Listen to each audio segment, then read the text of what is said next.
Another 2 minutes.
Slowly and gently, whenever you feel like coming back to this beautiful physical self of yours, whenever you want to come back to this physical world, you can do that by gently opening your eyes and welcoming this beautiful world with a beautiful smile on your face.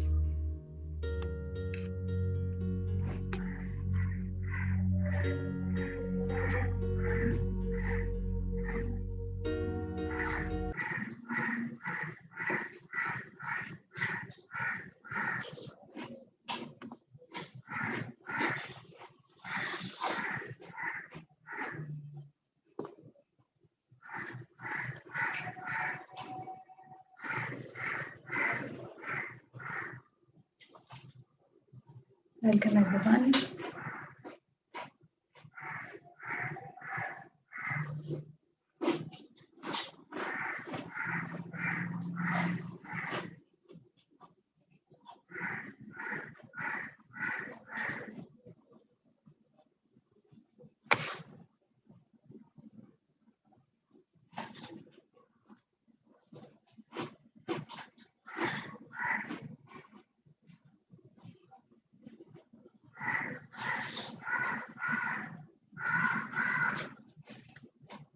Take your own time and come back whenever you feel that you can.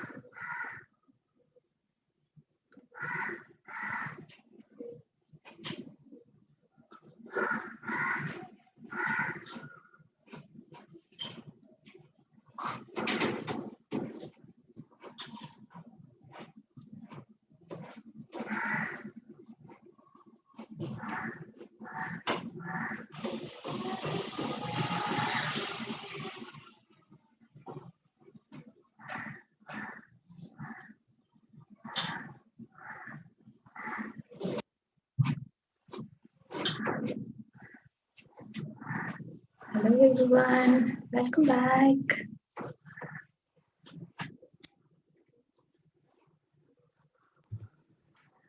Hi, Sharoo. Good morning, welcome back, sir. Thanks for the wonderful music. Thank you, sir. It was a beautiful meditation. Thank you so much. Thank you. And I like the birds that are singing now.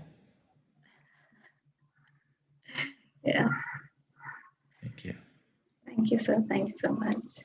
Waiting forward to always hear your wisdom sharing part. Thank you, sir. Thank you so much. So, without much ado, I'm going to start with this law, which is the last, happens to be the last law of life, which is called the law of attachment. So, sometimes I feel that, we are actually attached to this word attachment. So, today I'm going to talk about this and I'm going to share my understanding of this law. So, when we talk about this law, that is the law of attachment, it basically states that we can actually have everything in our lives, everything, whatsoever we are asking for. We can have everything in our lives. But the problem starts coming when we start attaching our own happiness with that particular attachment. And that particular attachment can be a physical one, can be an emotional or mental. How?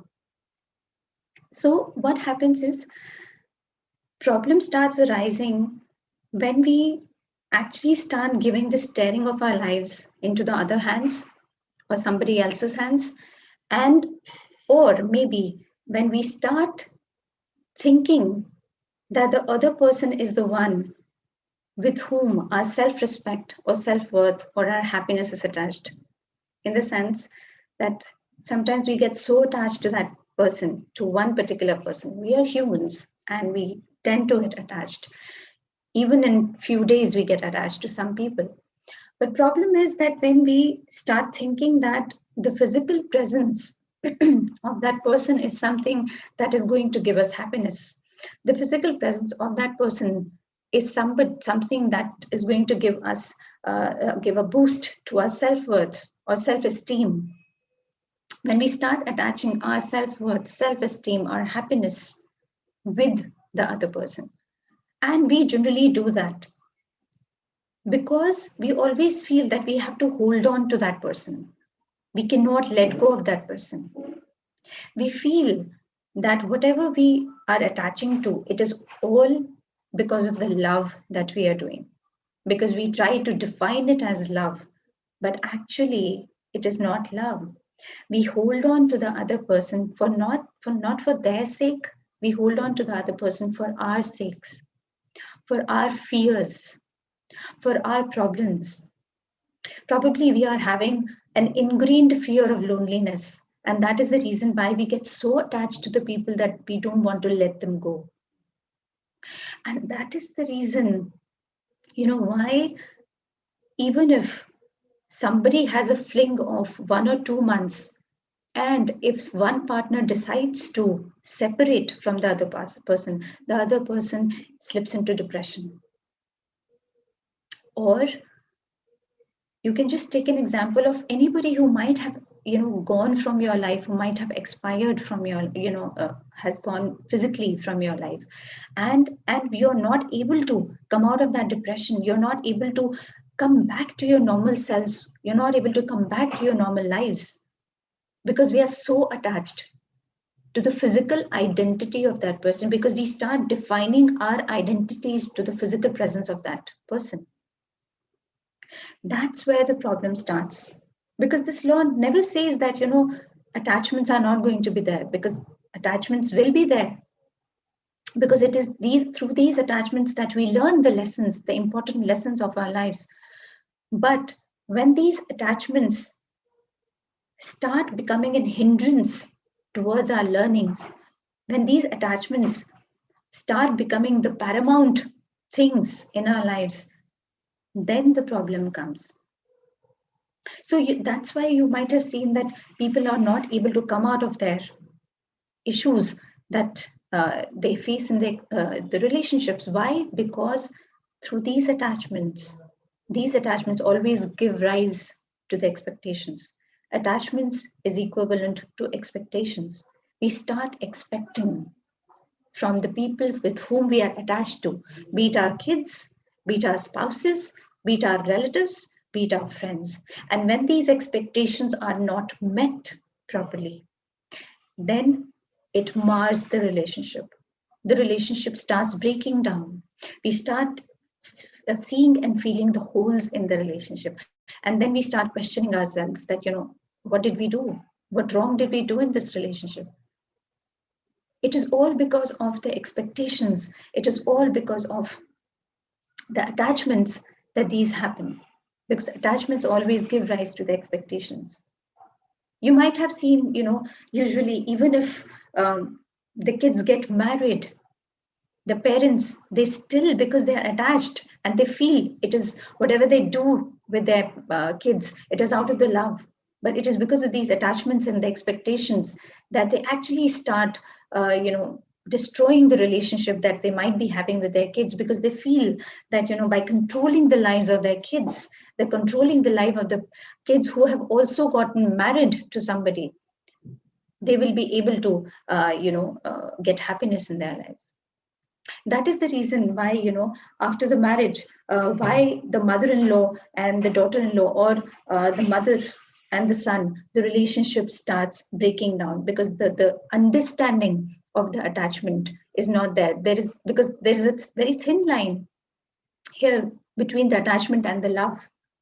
They feel that it is the attachment, but it is not the attachment. It is not the love, but it is the attachment that they are going through.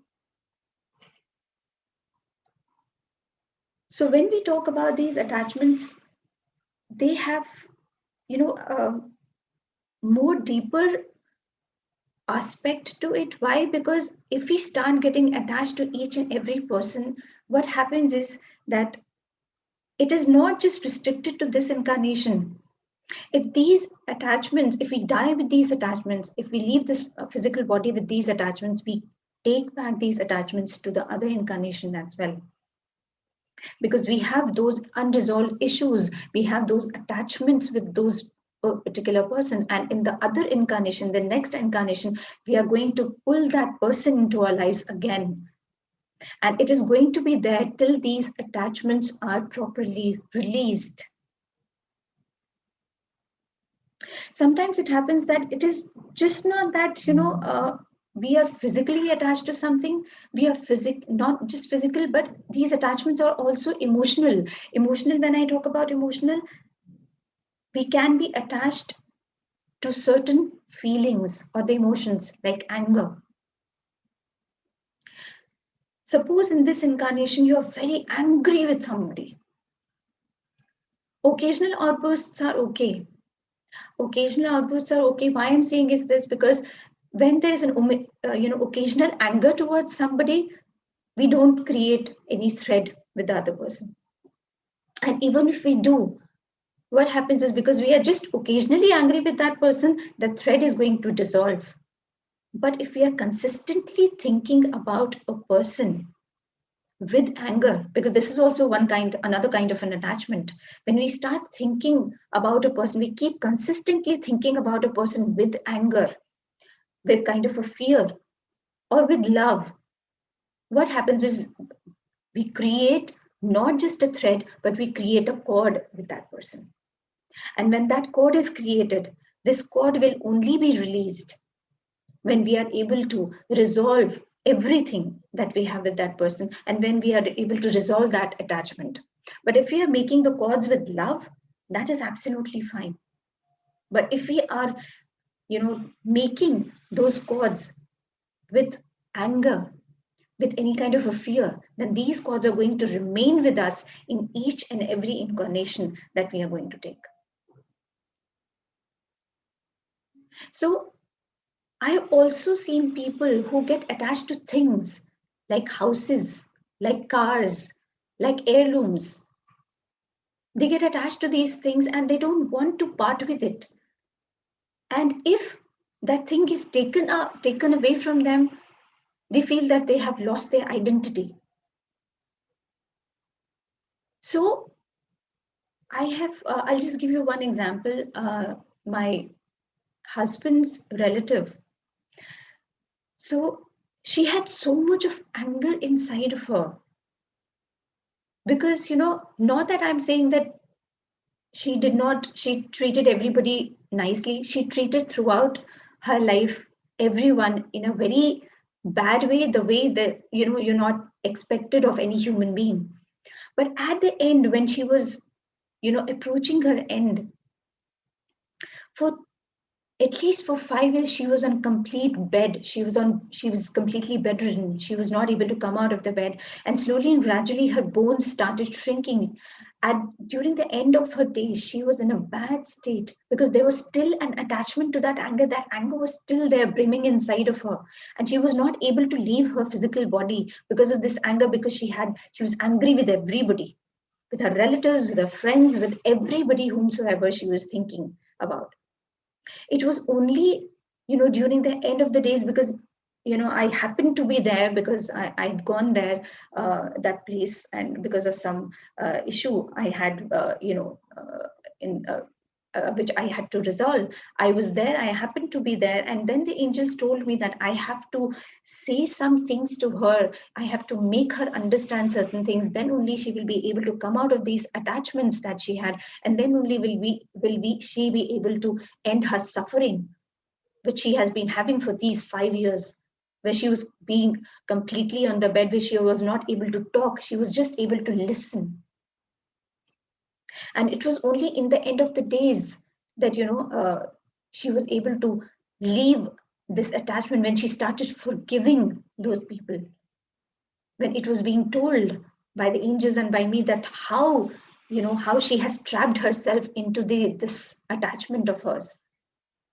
And it was only when she started letting everything go, when she started forgiving everything and everybody, whosoever there was in her life, which was troubling her, or which to whom she gave the trouble to, that the things, after 10 days she could leave the body. Otherwise, she was just lingering on in that body. She was there in that body for 5 years, and she was suffering. So when we talk about the law of attachment is something which tells you that it's okay if you're attached to somebody. But in this attachment, you have to detach yourself. And this was something that I learned from Patri sir. At that time, I did not understand what he said, because when he said that, you have to practice detachment and attachments, I could not understand a word what he was saying at that time. But today, when I have this understanding that how we can detach ourselves, even in, we are attached, then everything made sense. For example, my son, when, obviously being a mother, I'm attached to my son. So, but after the 12th grade, right now he's in third year of his college. So when he was in 12th grade, and I was just trying to send him in that, okay, he wanted to go into the hostel and he wanted to study somewhere else. At that time, there was so much of struggle inside of me, that whether should I send him or should I not, because if I send him, I'll be sending my son somewhere else, and he will not be there. I will not be able to see his happiness. I will not be able to see his face every day in the morning. So there was so much of struggle inside of me. But then I thought, then why should I get so attached to him? Why should I attach my identity to him? Because this is going to hamper his growth if I do that. If I don't let him go where he wants to. So I have to detach myself from him a little bit, so that he blooms, he grows in his life, and so that I am also able to grow in my life. So what I did was, I just sent him to the hostel, because I knew that this is a test for me as well, because this is a difficult lesson that I also have to learn. And I learned it. Initially, I used to cry a lot, that, okay, I miss him. But then slowly and gradually, what happens is I started detaching myself from that particular feeling, because I knew that he's being well taken care of. He's happy. And I started attaching my love with his love. And this attachment of love became beautiful. And today I know he's growing. Today I know that I'm attached to him, but still I am detached, because I know that he has his own life to cater to.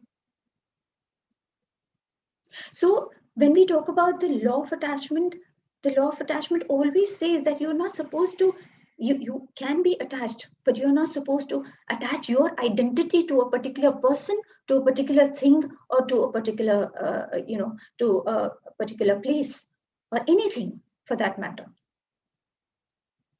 So you have to try to be detached to things. Then only will you be able to understand this life in a much better way.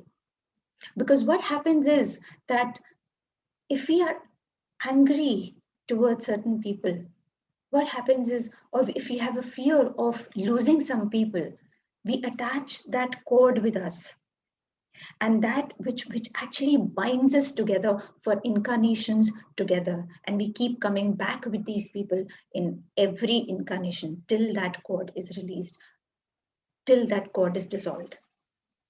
I know it is a very difficult thing to do because I know consciously, unconsciously, we get attached. Even if we are talking to somebody for 10 days and all of a sudden the connection happens and then we get attached to that person. But then, if we are meditators and if we are aware of this law, we will be able to detach ourselves a little bit from that person, because most of the problems, most of the relationship issues that we today have, it is all because of these attachments that we have, because attachments always give rise to expectations. We start expecting things from people. The more we start living with the person, the more the expectations start rising. And the more the expectations are not met, the relationship starts going down the drains. And then we feel that, oh my God, life sucks. We feel that life is not treating us properly. But it is not about the life, it is about us. We have to deal the life in a much better way. We have to come out of these attachments. We have to come out of these expectations, because what we feel as love is not love, it is attachments. It is the feeling of controlling the lives of the other person. We feel that it is positive, but actually it is something which is negative, which needs to come out of our system, which needs to be flushed out of our systems. So this is law of attachment, which actually I learned with the death of my dad. I understood that law, understood what Patrisa was saying, that practice detachment in attachment. Today, I understand what he said when he used these words. But because at that time, I didn't have the awareness, I didn't have this knowledge at all. I didn't know what he was saying. But today, I know. And today, I'm trying to practice this so that I do not bring or make these cords or threads with anybody, whomsoever, whatsoever, because I want to balance and I want to release everything in this incarnation itself. I don't want to have any kind of those negative emotions in our lives, because this understanding is there. You know, taking the sessions or listening to the sessions is one thing, but implementing these sessions from the people is a very difficult thing and should be there. This is something that we require, that we want. We can listen to so many people, we can listen to so many masters who are taking sessions today. But the question is, we have to ask ourselves, because now we are aware and we feel that we are enlightened. If we feel we are enlightened, then we have to implement each and everything that these laws are saying. Then only we will be able to come into the bracket of enlightened person. Otherwise, not. So, this is the law of attachment that I wanted to share with you, because this is the last law, and this law is the most powerful laws that I could ever feel, because this law of attachment actually, completely transforms your life. It shakes you from within. I know that each one of you might have experienced the same thing in your lives also. So if you have, please, you can share it now. You can share it with me and everyone. It will definitely be a beautiful thing to learn from you also. So please do share, and please tell me if there is any question that you have.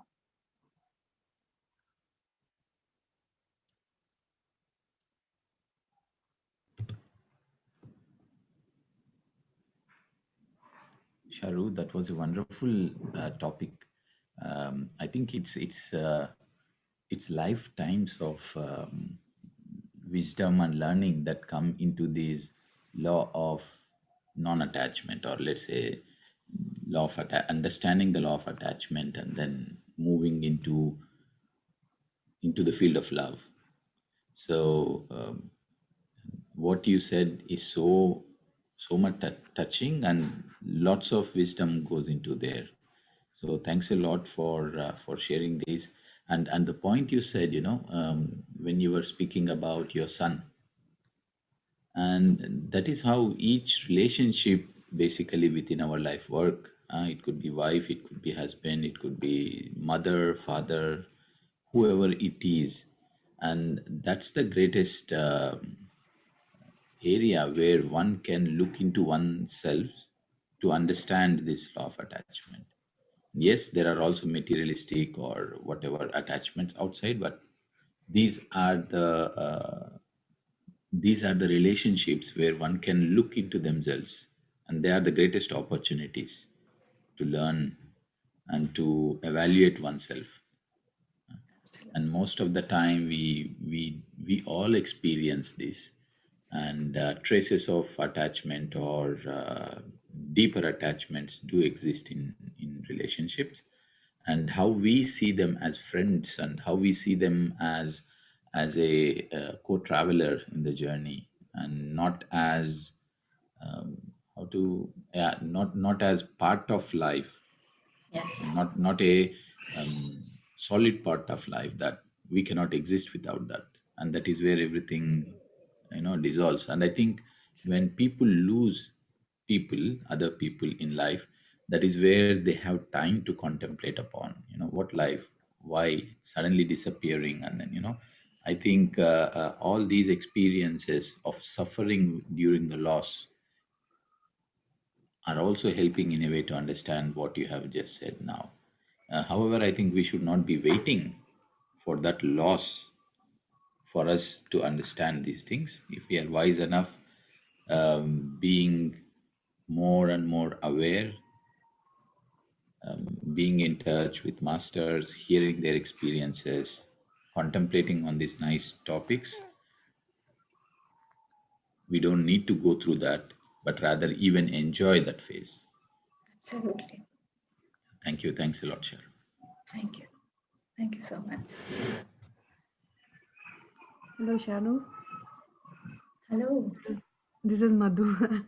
Yeah, yeah, yeah. Hi, hi, hi. Yes, Sharoo. Wonderful sharing and beautiful meditation, and this topic, law of attraction, attachment, resonates with me because I I maximum implement in my life this law of attachment, or maybe to live in detachment. I would like to share one incident which happened with me a year ago. I went to a friend's home, and as we were speaking about people, I want to say here about things, how we are attached with things. So I went to my friend's home, and I was just carrying my purse in my hand and an umbrella. It's just here, and I just took a bus, and after dinner I just came back. And when I was in the bus, everything was okay. When I got down, suddenly from my hands my purse got disappeared. It just got disappeared, and I don't know how. At that moment there was an attachment. I was clinging to it, like just for 2 minutes, maybe 2 minutes. I was just thinking, oh, I've lost my purse. It has money in it, it has cards in it. So then I remembered, like this is a test for me. Like if we say about attachment and detachment to everybody, and if we don't implement at these kind of times, then what is the point in like speaking about all these big topics? So then I stayed calm, and then I came back home, and then I shared this to Ram, and I, it's just because I've accepted it. I lived in that detachment. It's okay. I felt that feeling of it's okay. Then I got a message from some stranger saying that he found a purse in the bus. It's just happened, and then I realized that when you are in like when you have passed in your test, masters or whoever it is, you will be given the like the gifts or back, because you were balanced at that time. So that was a test for me, because it is to this state I still feel, how did it disappear from my hand? It was in my hand, and how did it disappear? So yeah, it's a beautiful experience, Sharu. I just wanted to share this. Thank you. Thank you so much, Madhmam. It was a beautiful experience. And I think, everybody, each one of us goes through these attachments. The only difference is now that, now we are aware. So if we are aware, then we have to implement these laws. And when we start implementing these laws, the life becomes beautiful and easy. The same kind of experience I also had, Madhu ma'am. In fact, it was not my wallet, but it was my husband's. So he was so restless at that time when he lost it. So I just told him that it's okay. Probably if it is in the hands of some other person, that person was needy, that person was somebody who wanted this money, and that is why it has gone to that person. So just leave it to the Almighty to do the work. So and the next day what happened was, because he's a businessman, so he was sitting in his office, and somebody came with the purse and the wallet, and he just said that we received this and there was an address in it, so we just thought we should give it back to you. So yes, what you said is entirely true, that when we pass this test, the angels, the light beings, the source, they are always there to help us out in our tests and our lessons, because they're always holding our hand in each and every difficult situation that we face. The only thing is that we should have our ears open and and our eyes open towards the guidance that they are giving. So thank you, Madhu ma'am, for such a beautiful experience sharing. Thank you, Ram sir. Thank you, Thank you, Sandeshi. Thank you, Nalini. Thank you so much for your uh, beautiful write-ups. Thank you so much. Hi, Sharoo. Hi, hi. I have a question to ask. It is about Yes. when you're speaking about attachment. When as you said, you should not be attached to the people. Like at the point of death, if we attend someone has passed away, there are many people who attend the place where some people has died. Will be, they all start crying, as we know that I know that they are letting out emotions out there. Is that means that they are too attached to them and they start letting out their emotions, or Yeah. what do you think about that? Yes. Yes. So when we talk about grieving, grieving is also healing, right? So angels never tell us, or light beings have never told me that you are not supposed to grieve. Like I lost my dad. They never told me that you don't have to grieve. Even in the Book of Dead, which if you go through this book, the Book of Dead, it is also written there. It's the Tibetan book. So if you read that book, it is also written there that you are supposed to grieve, but you're not supposed to grieve for years together. Because it attaches you to that soul, and the soul actually happens to not pass or transition. The soul transition also becomes very difficult. So grieving is also healing, but how much are you grieving? So for example, if somebody loses the husband, or somebody loses the spouse, obviously the attachment is too much, and that is why the wife or the husband is going to grieve a lot. But then they have to understand that grieving is not going to bring that person back into their lives, but they have to stick to the happy memories if they want to in their lives. But if they keep grieving, they will be actually giving pain to their own selves, to their own soul, and this attachment they will be taking to the other incarnation also with the other person. So grieving is fine, absolutely fine. I grieved. It's not that I did not.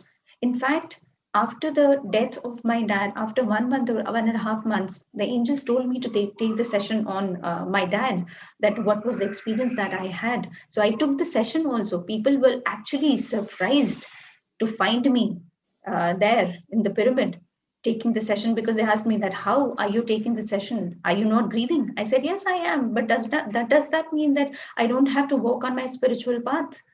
I am grieving doesn't mean that I have to cry all the time. I feel happy that my dad is where he has to be. He has chosen to go and leave this body because he was in pain, and I'm happy. So, grieving, yes, but to what extent should be decided by you, that how much do you want to grieve? Yeah, thank you. Thank you, Meena. Thank you so much. Hope you all enjoyed these laws.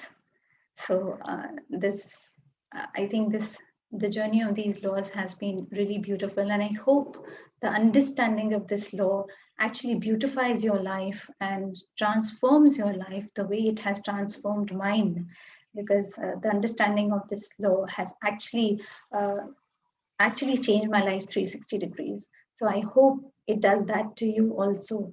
And so it is a Diwali week also. So let's light up our lives, light up our the lives of the other people also in our lives, and let's bring love, lot of love and light to the other people and to your own selves. This is what I can wish for each one of you, whosoever is listening to me. So thank you, Ram sir, thank you, Madhu ma'am, thank you so much. And Sharoo, we will look forward for your session on the significance of why we celebrate Diwali on 13th, Yes, yes, yes. It's going to be a 13th beautiful evening. one. Yes, Yes. thank you, Madhu ma'am. Yes, yes. Thank you, thank you, thank you. Yes. Yes, I'm going to be there with all of you on 13th. Yes, and it's going to be a very different kind of significance of Diwali, because generally we have a very traditional understanding of Diwali. Yes, it is going to be there also, but yes, what is the other significance, the scientific significance of Diwali, that I'm going to talk about, and what you should do on Diwali. This is what I'm going to talk about. So it's going to be an interesting session too. So hope to see all of you there. So till that time, I give you all the love and light I can give you, and let the angels, and may the angels guide your life, as they have been guiding me. Thank you so much for being here, and have a beautiful day. Umaji, thank you so much. Thank you, thank you, thank you. Uh, yes, Umaji. Yes, our attachments should not become an hindrance to the one we love. Yes, Thank you, yes, Sharu. Umaji. Thank you, Sharu. Thank you, Umaji. Thank you. Yeah, Love you so yeah. much. Thank you, Thank you. Sharu. It was very nice. Yeah, thank Thank you. you. Thank you. Thank you so much, everyone. Thank you so much. Thank you. Have a lovely day. Thank you so much. Thank you.